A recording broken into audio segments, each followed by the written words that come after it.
like that. It's Thursday, September 15th, 2022, here with your live show. We're live 7 days a week, 365 days a year. Chris, NFL football already. It just feels like, I mean, we waited, and now it's like they're like beating us over the head with it. We're barely catching our breath from last week's NFL, and here we are on top of it with Thursday Night Football.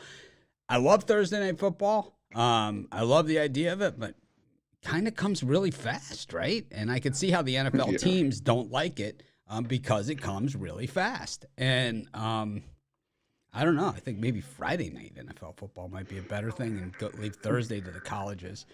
This way they kind of get the, I don't know. They have that Saturday, anyway. Just seems a little much here, but, here we are at it, and it's the thing about this one is this is a real meaningful game. This is a game that's going to matter at the end of the year. It's not this is not that Panthers Browns game from week 1. This is the this is the Chargers and the Chiefs, two teams that are projected. Them and the Raiders. That AFC West is just a bear this year, and here we are.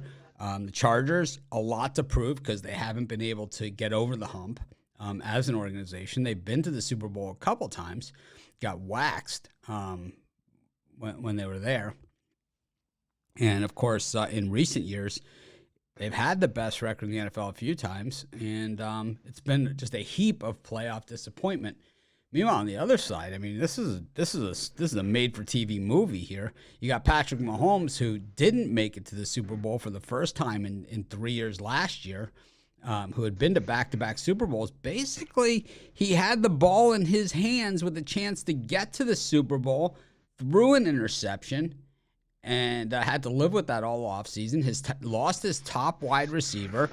People thought he was done with. And he came out with the biggest chip on his shoulder in week 1 and absolutely carved up the Cardinals like a knife through butter.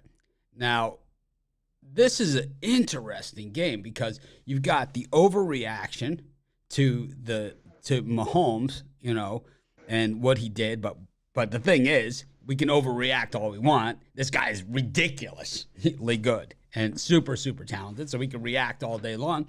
And then we've got the Chargers, who played the Raiders, a much tougher opponent. They were home, okay? And in crunch time, were unable to put the Raiders away with their offense. Their defense made a couple key stops at the end of that game to put that game away. Are they going to be able to make those key stops in Arrowhead Stadium with the MVP, the Super Bowl champion, and everything else? Khalil Mack and Boza look to be the best defensive end combination in the NFL right now. But does Patrick Mahomes, in typical Andy Reid style, let them come at him and just dink it right over the top to one of those little scat backs like Edwards-Helaire, who, once he gets past that initial line, well, it's a bull in a china shop in the secondary, Chris. On the other side, Austin Eckler, kind of a human bowling ball type guy. Same thing. He gets past that initial line, and he's just very, very hard to bring to the ground. As low to the ground as he begins, right? Yeah. Crazy, man. This is a good game. Yeah. On a short week. Yeah. In a tough building.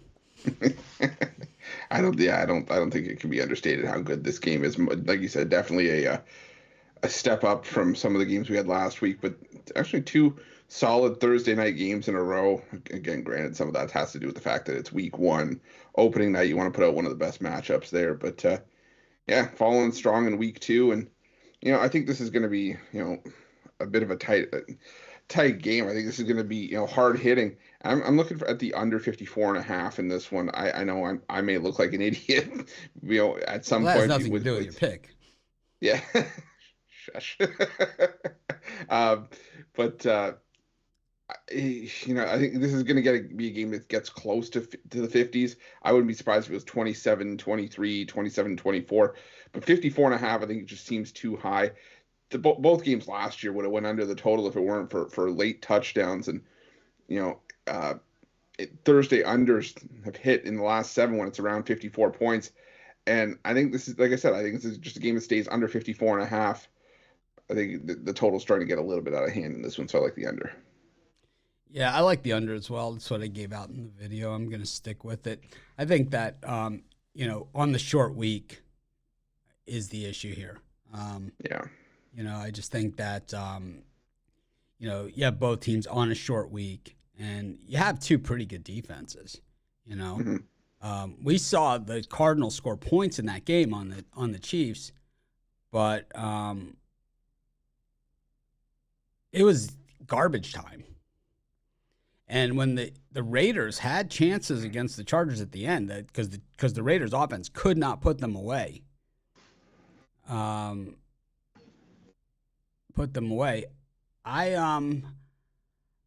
it's just what I saw. They were unable to do it. So I don't think we're going to see a ton of points in this game. I think it's going to be more methodical drives than big plays in this one. And I think that number for the game is super tight at 4. And I don't know. Someone here in the comments saying everyone and their grandma taking Chiefs in the over, but all I'm seeing is Chargers. And to me, they look like a super public dog here with the points. So it kind of goes both ways.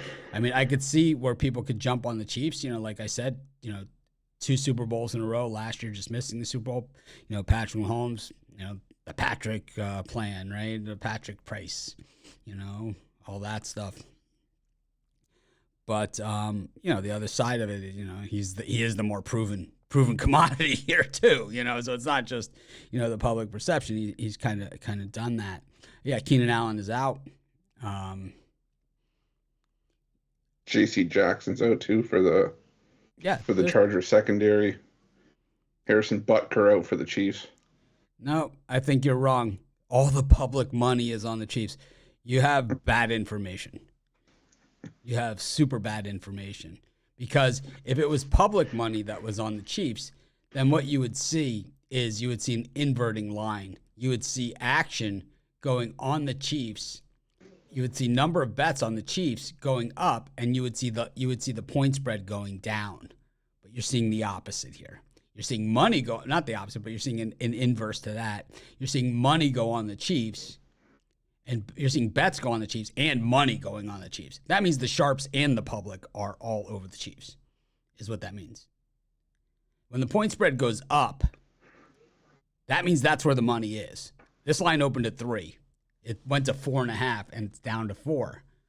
But the line opened at 3. The money is on the money, the big money, the sharp money got the Chiefs at 3.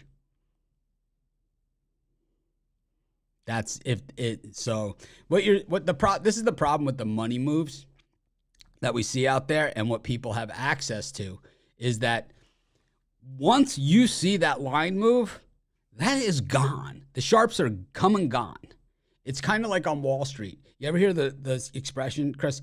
Buy the rumor, sell the news. Yeah. And that's where you are here.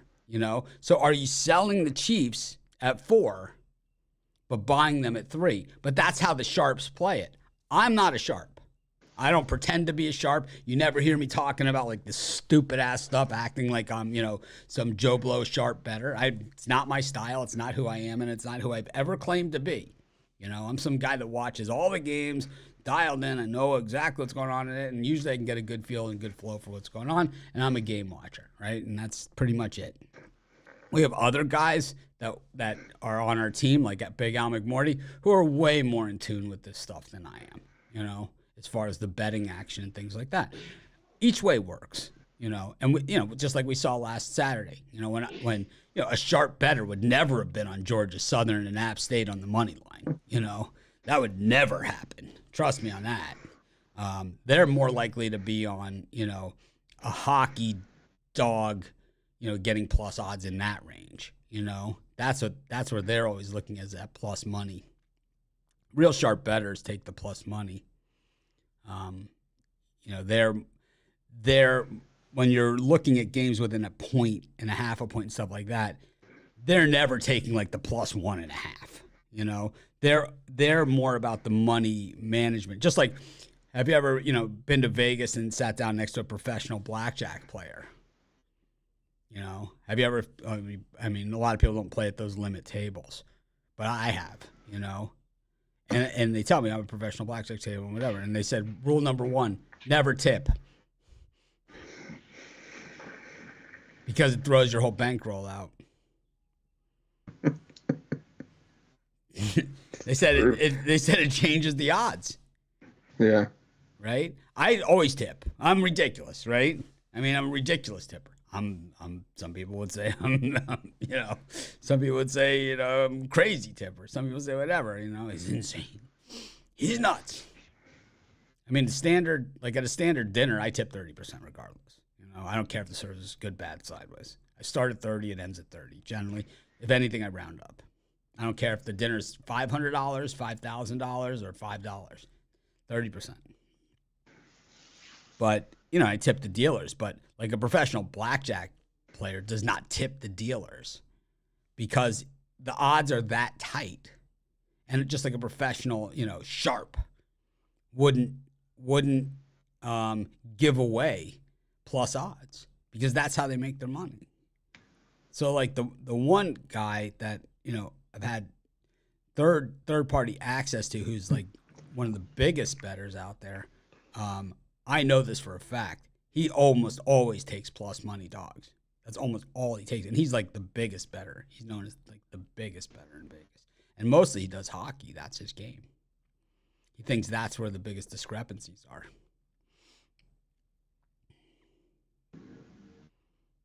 Crazy stuff. Crazy stuff. But this game, when you see that 1 point move or whatever, the Sharps got in at 3. That's where the sharp action is on the Chiefs to get to 4. And then the other way around, it hit 4.5 for a cup of coffee at the most at some places, and other places it didn't. You cannot get that line as far as I see it on the board. But this one could go, this is a coin flip game. This is one, if it's on a Sunday, more than likely not even in my bag of tricks at all. I really like Saturday's card. And after this show, about 15 minutes or so following this show, Chris, Ron Romanelli, and I will be doing our college football show. We did our NFL show last night with Jay Briggs and Al McMorty. You can get other takes on this game and all the games on the card. You can go back and listen to our NFL show. I haven't put it out on the podcast yet, but I did put it out on. It is on YouTube, so you can check it out. But anyways, it is an interesting game, right, Chris? This one. How do you feel in this one? Like I know you have a premium pick. How do you feel on your confidence meter on this one? On a scale of 1 to 10, about say 7 or 8. Wow, so you really like this one. All right. Mm-hmm. So for me, I don't go any higher than 7 or 8. So to me, that's like play of the year is 8 for me. I'm at about a 6. 5.5 to 6 out of 10. Where I can make an argument either way. But I like where I'm at. I definitely like where I'm at. I would not bet the other side of where I'm at. That's for sure. So it's one of those where it's like, I like where I'm at, but I don't like. If it wasn't Thursday night, I wouldn't have a premium pick on this game. Yeah. Well, I mean, if you're an 8, then that's a premium pick any day. That's say 7. If we're throwing out half, I'll say 7.5. Locking in at 7.5. But wow, still, that's strong. I just found an angle I really like on it. So, what's that? I'm just kidding. I almost did the whole thing where I answered your question too quickly. We almost newlywed gamed that thing again. Well, it should be a good night in football and a good week to get it. Next week, do we have Thursday night football? College? When does they've changed the college. Normally, it's been Thursday college for years. Yeah, and now they've changed it, right?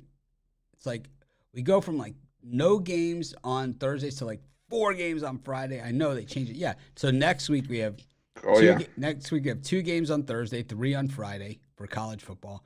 And then the following week we go to 1 game on Thursday, and it's Utah State BYU, so it's a monster. And then just 5 games on Friday. Just 5. And then we go to then we go to 4 games on Friday, no games on Thursday. Then we go to a Wednesday Marshall ULL. That should be a good one. Baylor, West Virginia, Temple, UCF. Ooh, start tailgating now. Hey, I looked at 2 college football games, and I'm going to do a spoiler here that my college football parlay video. How about this one? Maryland and SMU over, and then USC, Fresno State over. You need a combined 147 points to cover these 2 totals. Each of them, you need better than 10 touchdowns and a field goal to get home on the over on these things. So you need 20 touchdowns. You need 21 touchdowns to cover both spreads. Or you need 20 touchdowns. You need 21 touchdowns and 4 field goals. Or 20 touchdowns and 4 field goals to cover those 2 spreads. Better man than I am.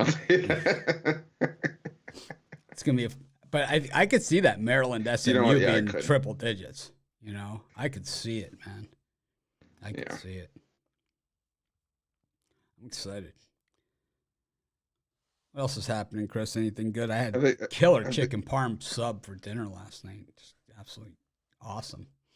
And you didn't tell me about this? Oh my God! How dare you? So my wife picks it up. She comes home. I open the bag. There's a little cup of sauce there next to it. I'm like, this is going to be good. Here's somebody that knows what they're doing. They got the little cup of sauce. Like you got the chicken parm sub, but the little cup of sauce next to it for dipping. Yeah. Yeah, that's the place that takes care of you. They understand it. It's like, these are people who understand. These are people that get it. And it's funny because I just got off the phone with the sauce. Talked to sauce for like an hour yesterday. I like the sauce. He's a good guy. We share that common ground if we hate everybody. It's like,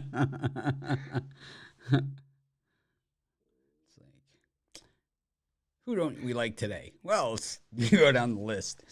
Alphabetically, reverse alphabetically. We kind of just take our shots.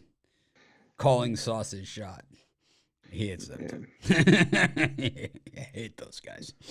Now I want a chicken parm for lunch. Huh? I think I always want a chicken parm for lunch. I still got half a sandwich in the fridge. That's how monster this thing was. It's ridiculous. It's like these are people that truly get it. It's like they give you the cup of sauce with it, and the thing is like too big to carry. You need one of those dollies to get the thing in the door. It's like how could they possibly make money on this $12 sandwich? It's like they roll it in on like the moving dolly. It's so like, where do you want this? I mean, I know like at the store, like if you get the chicken breast, on sale, it's like $4 a pound. The sandwich is $12. The bread, I mean, it's ridiculous. So, I don't know. How could you possibly turn a profit on this thing? They're losing $4 on every sandwich. Anyways, man. Let's do Major League Baseball. There's just not a lot of games today, which of course means the VIP and combo will be a combo with the will be a combo show.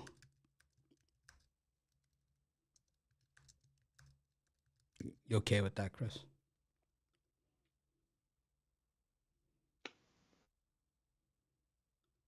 Guess he is. No answer. You were talking to me. I just heard a dead space.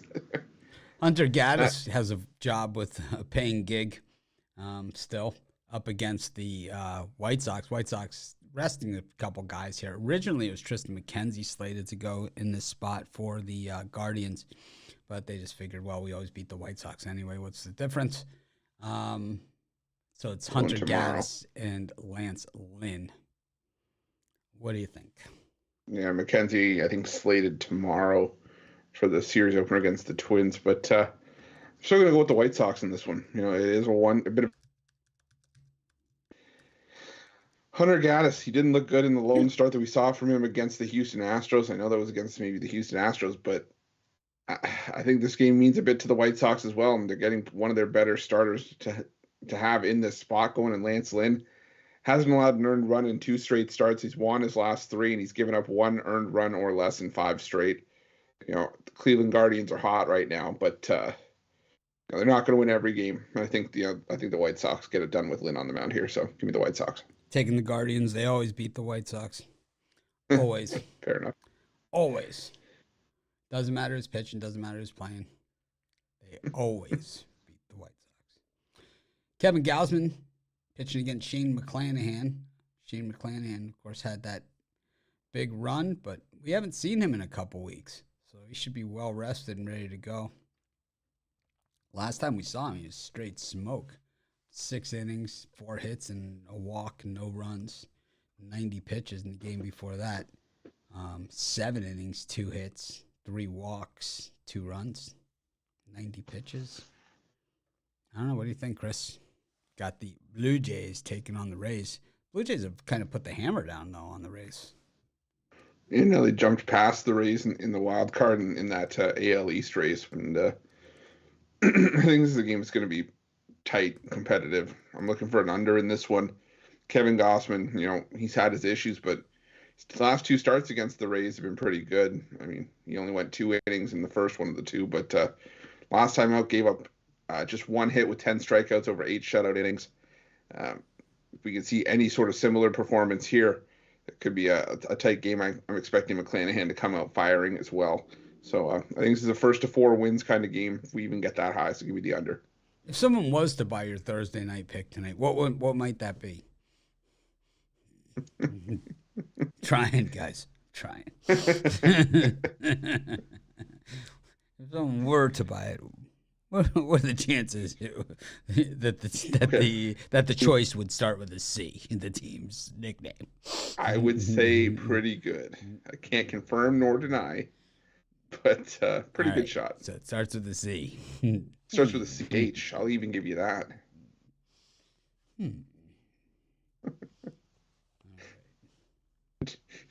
I think this one goes. I think this one goes under as well. I think this is going to be a quick game. I think these teams are sick of each other, to be honest with you. They just want to get the hell out of there.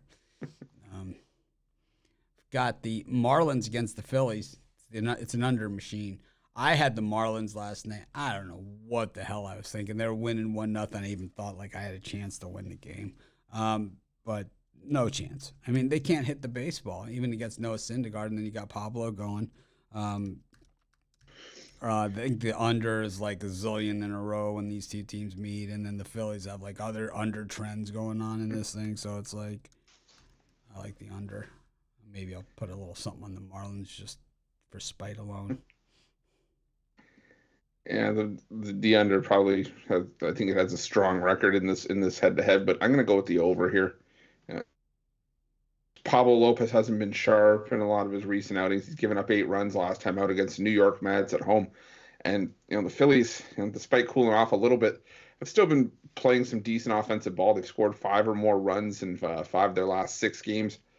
And the Marlins, yeah, they've had more than their fair share of offensive issues. But Noah Syndergaard, I'm still not overly sold with him on the road. And, yeah, I just think the game it's going to get over 7.5. I think it might barely get over 7.5, but I think it'll get to 8 or 9 runs. So give me the over.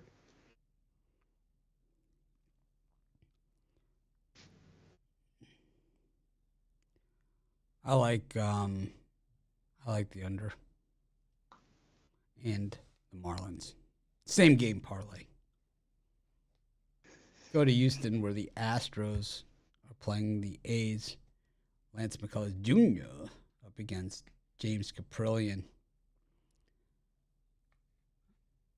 What do you think of this one, Chris? Yeah, I'm probably sticking with the Astros on the run line, but it's still a crazy price. So Probably moving into that no play zone for me. But I mean, we've seen the Oakland A's be a thorn in the side of the Astros a fair bit. But Caprillion, he was getting torched in his last couple of starts. Gave up 13 runs, 10 earned in his last two. And that was before taking a couple weeks off from the A's rotation. Now he's back, and I think he's going to have a hard time with this Houston lineup that surprisingly he's never faced before as a starter. So I just think McCullers Jr., the better starter here. He's already thrown 6 shutout innings in his return to the rotation in his debut this season. I think McCullers Jr. leads the Astros to a win on the run line here. Yeah, I see other handicappers on other sites. They give out, picks like this, and they call it like their game of the year. They charge like $100 on it and stuff like that. So I'm going to shamelessly give out the Astros here, money line. Just call it, move it on. Everyone can applaud me. I hit the Astros last night. I'll pat myself on the back. Chris, tomorrow's show, if the Astros happen to pull off this win at this price, and I want you to first thing say, Mitch nailed the Astros yesterday. I want you to come on and do the Juan Soto clap.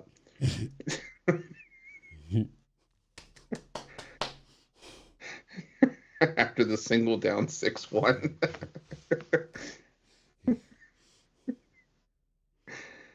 What are you selling today? For me today. What are you selling? Didn't your pickoff play have won like 600 in a row? If you haven't been, if you guys are like these Survivor Streak games or any of those things, you basically would have won it with Ruffalo's pickoff play. I think you would have won the Survivor, the streak, whatever beat the streak. You would have won all this stuff. Close. We've hit now 6 in a row. Now 16-3 in the last 19. So that's it. I know that's all. Yeah, sorry. Just 16-3. Yeah, I'll try to improve that. Suck. People focus on the 3. I'm already prepared myself for that. That's the way it works, man. Yeah. Nice run with the pickoff play. Got that for $15. $15 play, also part of my Thursday throwdown MLB 3-pack for $40 at PickDawgz. Or I also got my Thursday night NFL Spotlight game for $29. And remember, use that promo code WIN15, or for an extra couple bucks. Hop on the 3-day. You'll get all the plays from tonight. You'll get tomorrow's action included, and a loaded college football Saturday. And we get a lot of those NFL plays in on Saturday night as well. So time it right, you'll get those as well for NFL Sunday. So hop on board. Use that promo code WIN15.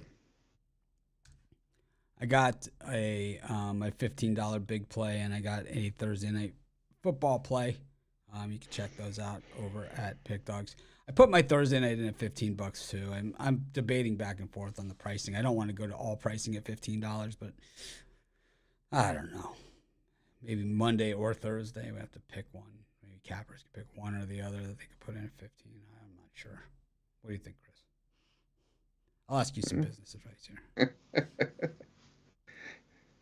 I don't know. It doesn't really make a difference. $10, It's not going to change my life. All right, we'll let the cappers do one for every sport that's in action. I agree with you. Starting today. So the only ones that really have the discrepancy usually is me, you, and Rod. So we'll tell Rod. I'm sure he's watching. Making the pizza.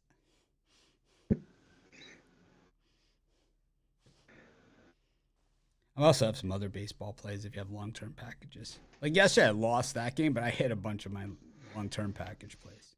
I had the Cardinals. I personally bet the Cardinals reverse run line in that game. Excellent. How bad are the Brewers, man?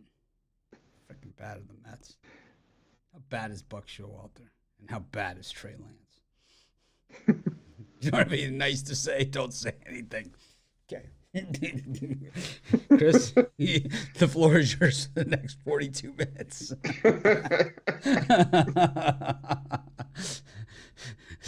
Speaking of the Mets, Carlos Carrasco on the mound against JPT Brubaker. I got news for you guys. If you don't have a chance to watch the college football show, I'll throw this in at you. That UTSA Texas game is on the Longhorn Network. Going to be some antics. It's like the last place you want to be is a game that's televised, a game that's in Austin that's televised only on the Longhorn Network. That's where the dirty tricks were invented. We're on the Longhorn Network. It's like Nobody sees those games, you know? They put on the Longhorn. It's like, well, it was on TV. It's like, it was on the Longhorn Network. It's like... Those are some of my favorites, and also the Pac-12 basketball when you got Bill Walton on commentary. Oh, on ESPN? How about the Yeah. Pac-12 network? Another station you can't find, or the Stadium app. It's like you have to download the app, and then it's like they own you. You know, it's like they just bug the crap. It's like, you know what? It's not even worth watching the Marshall Southern Miss game. You've made watching Marshall Southern Miss unenjoyable for me. Is what's happened. There was a couple other ones. Was it Flow Sports that it was like you had to? Oh God, I won't even do it. I'm not playing that game. Not playing it. And Not Pluto? playing the Flow Sports game either. And Pluto? I didn't. Oh yeah, Pluto was for like Big Sky basketball or something. Yeah, I'm not playing. It's like it is not worth it to me.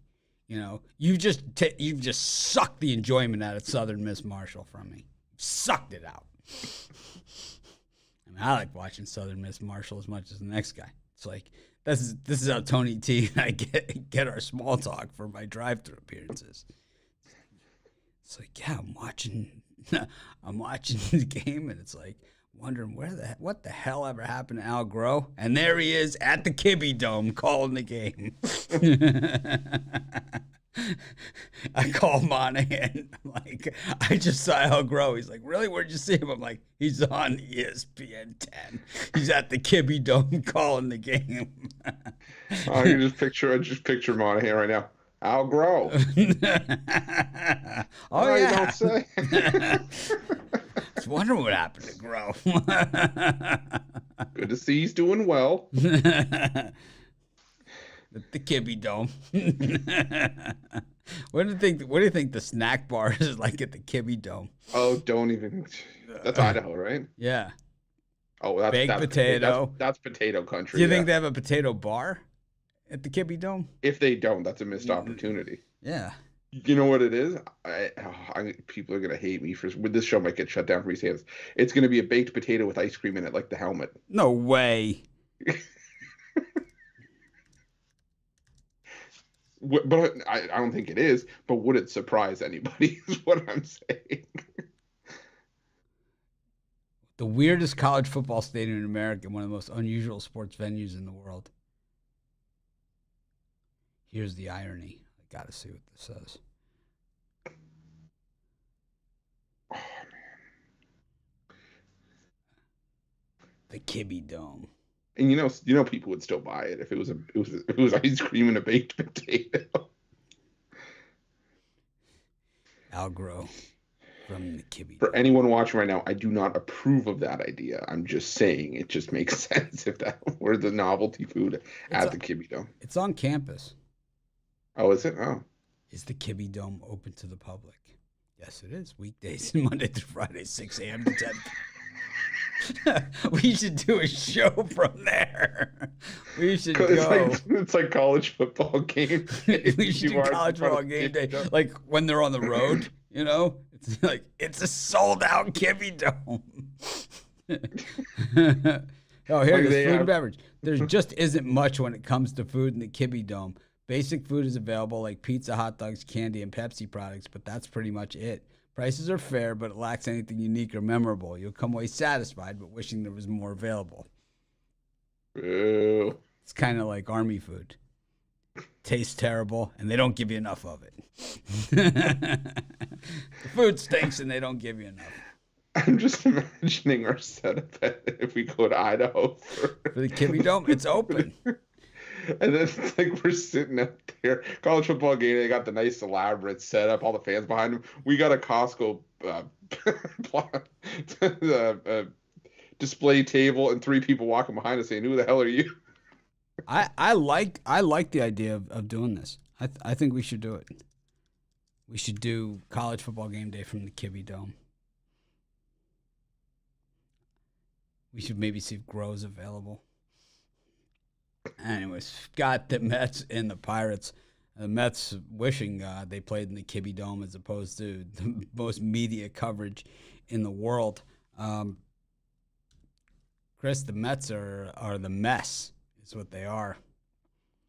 What do you think of this one? Brubaker going for the Pirates. He's generally good for giving up a few runs. The Pirates played well in that series in Cincinnati, but you know what? They always play well in Cincinnati. So, what do you think here? Yeah, Last night, Peterson didn't get out of the first.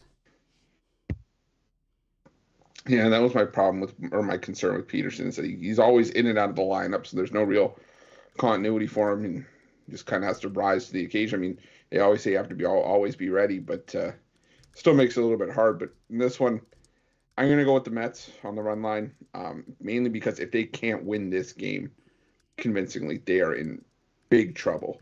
JT Brubaker, he's a consistent part of the Pirates rotation, but the Pirates do not win with this guy on the road. In 30 career road starts for Brubaker, the Pirates have 3 wins. 3-27 in Brubaker's 30 road starts.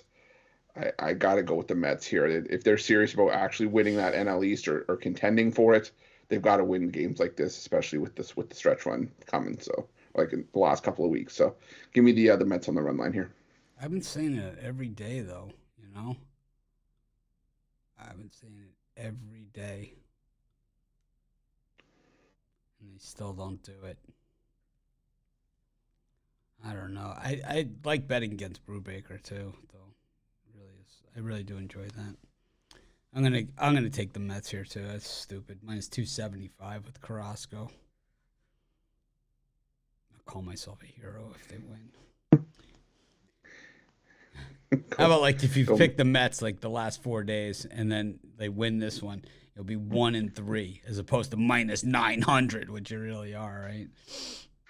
Yeah. Dylan King Kong Bundy up against Daniel Lynch in Minnesota. The Twins have just beaten the crap out of the Royals this series. It has been a ugly stick beatdown. What did you call it? What do you call it, Chris? What ugly? What's your bowling shoe ugly? Yes, it's been bowling shoe ugly. This Twins Royals series. What do you think of this one?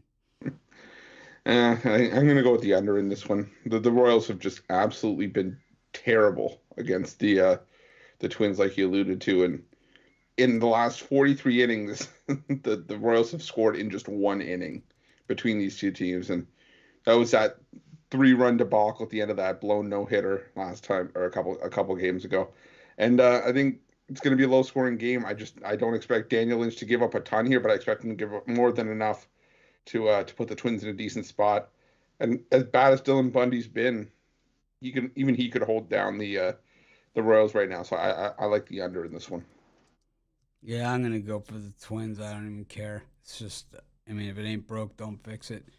They have just been beating down on the Royals time and time again. Doesn't need to be Zach Greinke pitching to lose, for the Royals. They're fully capable of losing with anyone. I'm gonna take the Twins in this spot. We move to St. Louis, where Miles Mikolas is on the mound against Chase Anderson. The Reds really played poorly in that series against the Pirates. Mikolas has not been good, but he's been way better at home than he has been on the road. Minus 290 here if you want to go on the Cardinals. What are you thinking? Yeah, the audacity of Cincinnati once again trotting out Chase Anderson here, but that's okay. That plays to our advantage here. I'm going to go with the Cardinals on the run line. Miles Mikolas has been a lot better at home that he's been on the road. Chase Anderson, his debut this season came against the Cardinals, gave up 5 runs in an inning and a third, and I think we could see a similar performance here against the Cardinals team that was having just a hard and frustrating time to deal with the Milwaukee Brewers, but I think they come back strong, get a big win over the Reds here. So give me the Cardinals on the run line in this one. Yeah, I'm gonna go with. Oh God, I really don't like this one. I'm gonna go with the Yurfie. I just don't even try to find a bet here. I like the Yurfie. I probably like a few of the home run props like Arenado and Goldschmidt and the other cast of characters. Maybe the catalog as far as that goes, but I don't know. Mikolas hasn't been my friend either. That's for sure. He's been straight trash. Go with our final game of the night. Dre Jameson paying gig with the Diamondbacks up against the Padres. Bumgarner originally slated to start, moved back to tomorrow, and Sean Manaea, who just really specializes in finding a big piece of the plate on every single pitch. The Padres still maintaining that 2-game lead in the loss column over the Brewers, who just refused to win. What do you think? Yeah, I was initially leaning towards the Diamondbacks mainly because, Sean Manaea has been absolute crap on the road. But now with the addition of Dre Jameson, I got to shift towards the over here. Jameson in AAA this season across 22 games, 21 starts, an ERA close to 7. And, now he's getting the call here to take on a Padres team that, despite their shortcomings, it still has a lot of pop in that lineup.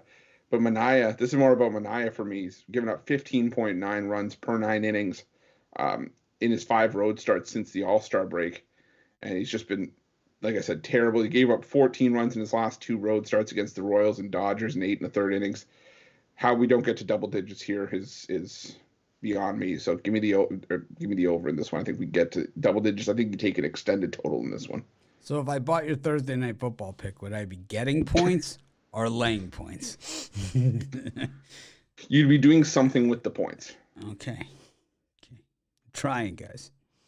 I'm trying. Normally you can get them to slip up at some point in here. Normally you can trip them up. It's like he's got the. Which one is it? It's the.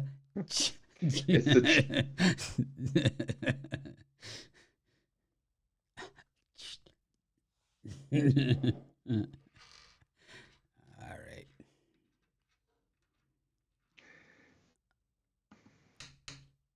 I like the Diamondbacks here. I just love fading the Padres. I don't care. I only have X amount of games left to fade the Padres. I'll continue to do it.